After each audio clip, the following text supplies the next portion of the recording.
Hello students, today we are starting our first chapter of science, that is chemical reactions and equations। और इस chapter में हम लोग सबसे पहले जो टॉपिक लेने जा रहे हैं वो है बच्चों अपना चेंजेस। हमारे जो अपना एटमॉस्फेयर होता है उसमें हम लोग डेली रूटीन में काफ़ी सारे चेंजेस देखते रहते हैं और उन सभी चेंजेस को बच्चों हम लोग क्या है टू कैटेगरीज में हम लोग उनको क्लासीफाई कर सकते हैं, कैटेगराइज कर सकते हैं। First one is physical changes. क्या है बच्चों? First one physical changes and second one is chemical changes. ठीक है, तो व्हाट आर फिजिकल चेंजेस? ठीक है, नॉर्मली बच्चों अगर मैं कुछ चेंजेस की बात करूं, जैसे कि मैं जब रबर को स्ट्रेच करता हूं तो क्या होता है, रबर अपना स्ट्रेच हो जाता है और जब मैं उसको वापस से छोड़ देता हूं तो अपनी इनिशियल स्टेज में आ जाता है। ठीक है, तो जैसे स्ट्रेचिंग ऑफ रबर, या मैं बात करूं बच्चों बॉइलिंग ऑफ वाटर, ठीक है, या अपन बात करें अपन मेल्टिंग ऑफ आइस की, तो ये कुछ सारे ऐसे चेंजेज होते हैं जिनमें बच्चों क्या होता है, सब्सटेंस की फिजिकल प्रॉपर्टीज में चेंज होता है। कैसे चेंज होता है बच्चों फिजिकल प्रॉपर्टीज में? जब मैं रबड़ को स्ट्रेच करता हूं तो उसकी जो फिजिकल स्टेट है, या मैं बात करूं उसकी जो शेप है वो थोड़ी सी बड़ी हो जाती है, साइज बढ़ जाती है, उसकी इंक्रीज हो जाती है। अगर मैं बात करूं बच्चों अपनी आइस की, मेल्टिंग ऑफ आइस, तो मेल्टिंग ऑफ आइस में बच्चों क्या हो रहा है, आइस अपनी क्या है सॉलिड स्टेट में है और जब उसको मेल्ट करते हैं तो वो अपनी लिक्विड स्टेट में आ जाती है, तो उसकी फिजिकल प्रॉपर्टी मतलब फिजिकल स्टेट में चेंज हो रहा है। और ऐसे ही मैं बात करूं अगर मैं बॉइलिंग ऑफ वाटर की, तो बॉइलिंग ऑफ वाटर में क्या हो रहा है बच्चों, वाटर अपनी लिक्विड स्टेट से कौन सी स्टेट में जा रहा है बच्चों, लिक्विड स्टेट से गैसियस स्टेट में जा रहा है। इट मींस ये सारे चेंजेस ऐसे हैं जिनमें किसी भी सब्सटेंस की फिजिकल प्रॉपर्टीज में चेंज होता है। तो और ऐसे चेंजेस जिनमें किसी भी सब्सटेंस की फिजिकल प्रॉपर्टी में चेंज होता है, उन सभी चेंजेस को हम लोग बच्चों क्या बोलते हैं, हम लोग बोलते हैं बच्चों उनको फिजिकल चेंजेस। तो फिजिकल चेंजेस की मैं अगर डेफिनेशन देना चाहूं तो such a change in which physical properties of a substance like shape, size, colour और physical state is changed are known as physical changes. ठीक है, सच अ चेंज दैट अकर, जो कि किसी भी सब्सटेंस की फिजिकल प्रॉपर्टी में अकर होता है, उसी को हम लोग क्या बोलते हैं, फिजिकल चेंज बोलते हैं। नॉर्मली जो फिजिकल चेंजेज होते हैं बच्चों रिवर्सिबल होते हैं, नॉर्मली होते हैं, हमेशा ऐसा नहीं होता कि ये रिवर्सिबल होंगे। रिवर्सिबल से मतलब क्या है बच्चों, जब मैंने क्या किया, रबड़ को मैंने स्ट्रेच किया तो वो स्ट्रेच हो गया और जब मैंने वापस से उसको छोड़ा तो वो अपनी इनिशियल स्टेट में आ गया, इनिशियल स्टेज में आ गया। इट मीन्स क्या है कि वो पहले वाली स्टेट में रबड़ वापस से आ गया, it means it is reversible. ऐसे ही जब मैं बच्चों क्या करता हूँ, मेल्टिंग ऑफ आइस करता हूँ, आइस को मैं मेल्ट करता हूँ, ठीक है, तो वो अपनी आइस से क्या है लिक्विड स्टेट में पहुँच जाती है। ठीक है, और वापस से मैं अगर लिक्विड स्टेट से उसको आइस बनाना चाहूँ तो मैं वो वापस से भी कर सकता हूँ। ठीक है, it means some of the physical changes are reversible, generally reversible होते हैं, ऑलवेज ये रिवर्सिबल नहीं होते। मैंने बात करी है यहाँ पर ब्रेकिंग ऑफ ग्लास की। मान लीजिए मैं किसी एक ग्लास को, किसी कांच को मैं तोड़ देता हूँ, ब्रेक कर देता हूँ, दैट इज नॉट रिवर्सिबल। वो रिवर्सिबल क्यों नहीं है? क्योंकि उसको हम लोग वापस से जोड़ नहीं सकते। हाँ, जोड़ सकते हैं लेकिन पहले जैसा हम लोग उसको कंडीशन में नहीं ला सकते। ठीक है, तो दीज आर फिजिकल चेंजेस। अब बच्चों हम लोग बात करते हैं केमिकल चेंजेस की। कुछ चेंजेस बच्चों अपने ऐसे होते हैं जो कि सब्सटेंस की केमिकल प्रॉपर्टीज में होते हैं। केमिकल प्रॉपर्टीज से मतलब हो गया, मान लीजिए कोई ऑक्सीडेशन हो गया या उसका कंबस्टन हो गया या कोई दूसरी अपनी केमिकल प्रॉपर्टी जिसमें कोई चेंज अकर हो रहा है, that change is known as chemical changes. तो such a change which occurs in chemical properties of a substance like oxidation, combustion and other chemical properties. तो ऐसे चेंजेस को बच्चों हम लोग क्या बोलते हैं, such changes are known as chemical changes. ठीक है, the changes are reversible and irreversible. ये रिवर्सिबल भी होते हैं और इरिवर्सिबल भी होते हैं, दोनों टाइप के होते हैं। मीन्स कुछ चेंजेस को तो हम लोग फिर से अपनी इनिशियल स्टेज होती है उसमें हम लोग ला सकते हैं, जबकि कुछ चेंजेस को हम लोग इनिशियल स्टेज में नहीं ला सकते। ठीक है, इसमें जो मोस्ट इंपॉर्टेंट है, न्यू सब्सटेंस इज फॉर्म्ड। ठीक है, यहाँ पर फिजिकल चेंजेस की मैं बात करूँ बच्चों, तो इसमें किसी भी नए सब्सटेंस का फॉर्मेशन नहीं होता। ठीक है, जब हम लोगों ने रबर बैंड को स्ट्रेच किया तो वो रबर ही रहा, कोई नया सब्सटेंस का फॉर्मेशन नहीं हुआ। ठीक है, आइस को मेल्ट किया तो आइस अपनी एक स्टेट से दूसरी स्टेट में कन्वर्ट हो गया। ठीक है, न्यू सब्सटेंस का फॉर्मेशन यहाँ भी नहीं हो रहा। ऐसे ही मैं बात करूँ ब्रेकिंग ऑफ ग्लास, तो ग्लास को मैं अगर ब्रेक कर रहा हूँ तो बच्चों ऐसा तो है नहीं वो वुडन में कन्वर्ट हो जाएगा, ग्लास ही रहेगा। But here in chemical changes what happens, here new formation of substance, new substance formation is occurred in these type of chemical changes. ठीक है, कैसे अकर होता है हम लोग बात कर लेते हैं, कुछ एग्जाम्पल लेते हैं बच्चों। जैसे कि जब फूड को कुक करते हैं हम लोग घरों में, तो कुकिंग ऑफ फूड, उसमें क्या होता है, कुकिंग से पहले बच्चों फूड अलग तरह का होता है, एक तरह से रॉ मटेरियल होता है, और जब उसको कुक कर लेते हैं तो उसके बाद में जब फूड अपना हो जाता है वो एक डिफरेंट सब्सटेंस बन जाता है। ठीक है, freshly cut apple turns reddish. ठीक है, जब कभी भी हम लोग एप्पल को कट करते हैं तो कुछ टाइम के बाद में वो एप्पल क्या होता है, उसकी सरफेस रेड हो जाती है, रेडिश हो जाती है। इट मीन्स वहाँ पर कोई ऐसा सब्सटेंस का फॉर्मेशन हो रहा है जिसकी वजह से जो उसका सरफेस है वो अपना रेड हो जाता है। ठीक है, इसी तरह से बात करें बच्चों हम लोग डाइजेशन ऑफ फूड, हम जो भी फूड अपना इंटेक करते हैं उसका जो अपना डाइजेशन होता है, और डाइजेशन के बाद में जो नए सब्सटेंस का फॉर्मेशन होता है वो एक तरह से केमिकल चेंजेस के कैटेगरी में अपना आता है। रेस्पिरेशन में भी बच्चों क्या होता है, हमारे बॉडी के अंदर रेस्पिरेशन में नए सब्सटेंस का फॉर्मेशन होता है। ठीक है, उसको हम लोग केमिकल चेंजेस के कैटेगरी में रखते हैं। और लास्ट में है अपना, अगर बात करें हम लोग बच्चों setting curd from the milk, जब हम लोग मिल्क से कर्ड बनाते हैं, मिल्क से दही बनाते हैं, तो उसमें क्या होता है, दही में हम लोग बच्चों क्या करते हैं, सम ड्रॉप्स ऑफ, अगर बात करें दही का या किसका डालते हैं बच्चों, हम बटर मिल्क का। मिल्क में क्या करते हैं, कुछ बूंदे हम लोग या तो लेमन की डाल देते हैं या दही की कुछ बूंदे डाल देते हैं, जिससे उसमें कुछ ऐसा केमिकल चेंज होता है कि उससे नए सब्सटेंस का फॉर्मेशन हो जाता है। नए सब्सटेंस का फॉर्मेशन कैसे हो जाता है, अगर बात करें यहाँ पर मिल्क की, तो मिल्क अपना अलग टेस्ट का होता है, मिल्क का अलग टेक्सचर होता है। ठीक है, जबकि कर्ड का अपना टेस्ट टेक्सचर सब कुछ अलग होता है और अपने आप में एक अलग सब्सटेंस बन जाता है। ठीक है, ऐसे ही हम लोग बात करें मिल्क से पनीर के फॉर्मेशन की, तो वहाँ पर भी सेम अपना चेंजेस अकर होते हैं। तो these changes are called as chemical changes. ठीक है बच्चों, ये जितने भी केमिकल चेंजेज होते हैं, हर एक चेंजेस के पीछे जो इसका एक रीजन होता है वो एक रिएक्शन होता है। मींस अगर फूड कुक हो रहा है तो उसके पीछे भी कोई ना कोई रिएक्शन यहाँ पर काम कर रही है। फ्रेशली कट एप्पल अगर टर्न हो रहा है तो उसके पीछे भी कोई ना कोई रिएक्शन काम कर रही है।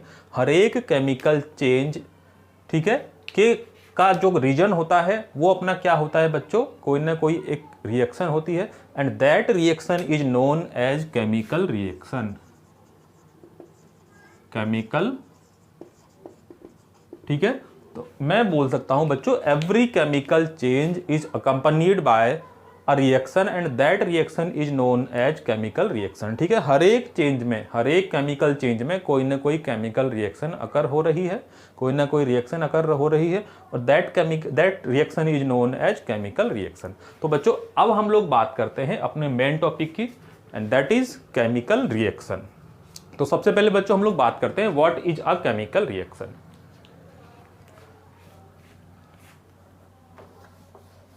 Chemical reaction,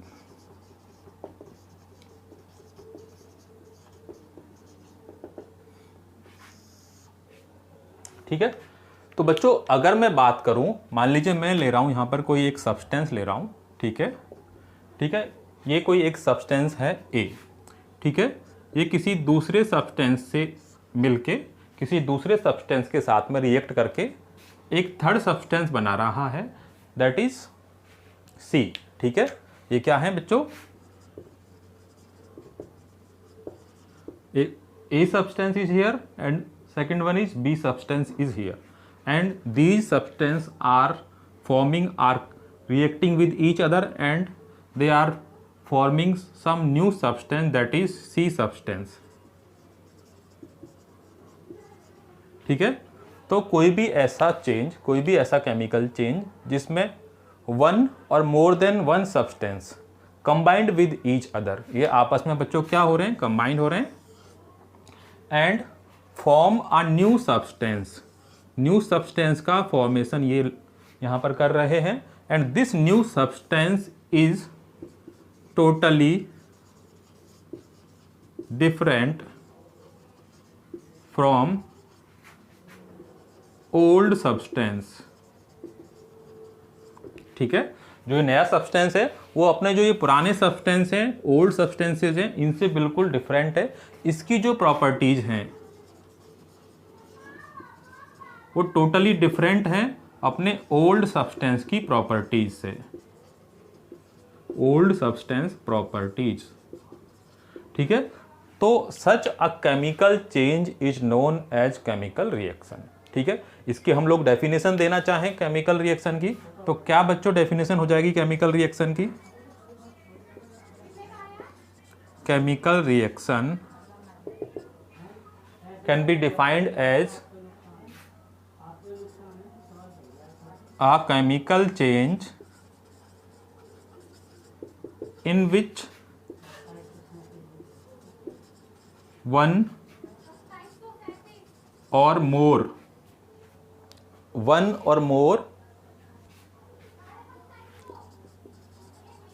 substance combine with each other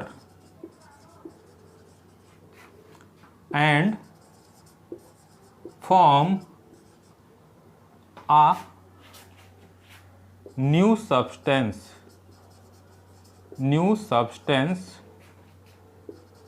with totally different properties.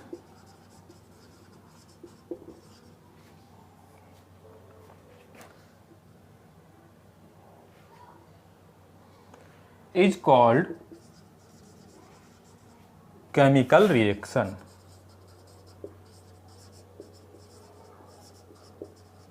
Chemical reaction.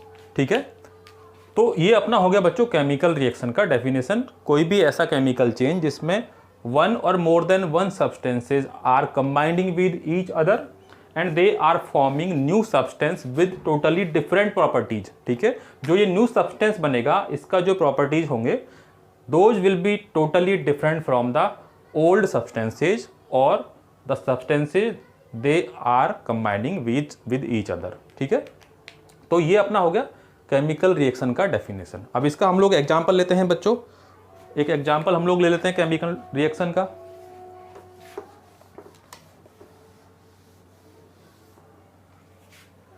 मान लीजिए बच्चों मैं क्या करता हूं, मैग्नीशियम की रिएक्शन ऑक्सीजन के साथ में कराता हूं, तो मैग्नीशियम ऑक्साइड मुझे मिलता है बच्चों। क्या मिलता है मुझको? मैग्नीशियम ऑक्साइड मिलता है। ठीक है, ये क्या हो गया अपना मैग्नीशियम, और ये अपना ऑक्सीजन हो गया, और ये हो गया मैग्नीशियम ऑक्साइड। तो यहां पर हम लोग बात करें, मैग्नीशियम और ऑक्सीजन गैस आपस में कंबाइन हो रहे हैं and they are forming magnesium oxide. ठीक है, this magnesium oxide is totally different in its properties from these magnesium and oxygen. ठीक है, इसके जो प्रॉपर्टीज होंगे वो टोटली इन दोनों के प्रॉपर्टीज से डिफरेंट होंगे। दूसरा एग्जाम्पल की हम लोग बात करें बच्चों, H2 gas plus oxygen gas. ठीक है, इन दोनों का फॉर्म कंबाइन होकर के बच्चों क्या बनाते हैं, H2O का फॉर्मेशन करते हैं ये, और इस तरह से हम इसको बैलेंस कर सकते हैं। तो यहाँ पर भी बच्चों hydrogen gas and oxygen gas ये दोनों कंबाइन हो रहे हैं and they are forming H2O। तो यहाँ पर बात करें बच्चों जो H2O की प्रॉपर्टीज होंगी, the properties of H2O is totally different from the properties of H2 and properties of oxygen. कैसे होंगी बच्चों? अगर हम लोग बात करें तो ऑक्सीजन क्या होता है? ऑक्सीजन कंबस्शन में हेल्पफुल होता है। ठीक है, जब भी हम लोग किसी को अगर बर्न करना चाहें तो विदाउट प्रेजेंस ऑफ ऑक्सीजन हम लोग नहीं कर सकते। ठीक है, जबकि जो अपना ये H2O होता है वो क्या करता है बच्चों? किसी भी अगर बात करें फायर एक्सटिंग्विशर के फॉर्म में हम लोग इसको काम में लेते हैं, आग को बुझाने के लिए हम लोग काम में लेते हैं। और ये क्या होता है बच्चों? आग लगाने में हेल्पफुल होता है ऑक्सीजन। ठीक है, जबकि ये आग को बुझाने में काम करता है। तो हो गए ना दोनों के प्रॉपर्टीज आपस में अपोजिट, इसकी प्रॉपर्टीज इसकी प्रॉपर्टीज से टोटली डिफरेंट हो गई।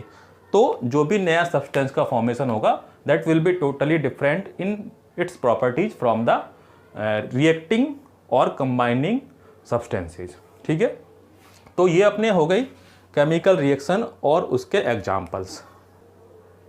अब बच्चों हम लोग बात करते हैं, अगर कोई भी केमिकल रिएक्शन हो रही है तो केमिकल रिएक्शन किस तरह से अकर होती है। ठीक है, यहां पर मैं अगर बच्चों बात करूं तो अगर magnesium reacting with oxygen and it is forming magnesium oxide. ठीक है, तो how this chemical reaction occurs. सबसे पहले मैं बात करूं बच्चों, मैग्नीशियम ऑक्सीजन से रिएक्ट करेगा तो होगा क्या बच्चों? ऑक्सीजन का जो एक मॉलिक्यूल होता है वो इस तरह से अपना प्रेजेंट होता है, ऑक्सीजन और ऑक्सीजन एटम्स के बीच में डबल बॉन्ड होता है। ठीक है, अब होगा क्या बच्चों? जब मैग्नीशियम ऑक्सीजन के साथ में रिएक्ट करेगा तो ये जो इनके बीच का बॉन्ड है, ठीक है, इनके बीच का जो बॉन्ड है बच्चों वो क्या होगा? ब्रेक होगा। ठीक है, और मैग्नीशियम और ऑक्सीजन के बीच में बॉन्ड का क्या होगा बच्चों? फॉर्मेशन होगा। क्या होगा बच्चों? मैग्नीशियम और ऑक्सीजन के बीच के बॉन्ड का फॉर्मेशन होगा। तो कहने का मतलब I can say in a chemical reaction bond breaking and bond formation occurs. ठीक है, मतलब जो सब्सटेंसेज आपस में रिएक्ट करते हैं उनके बीच में जो ओल्ड बॉन्ड्स हैं उनका क्या होता है? ब्रेकिंग होता है, और जो न्यू बॉन्ड्स का फॉर्मेशन होता है, ब्रेकिंग ऑफ ओल्ड बॉन्ड्स।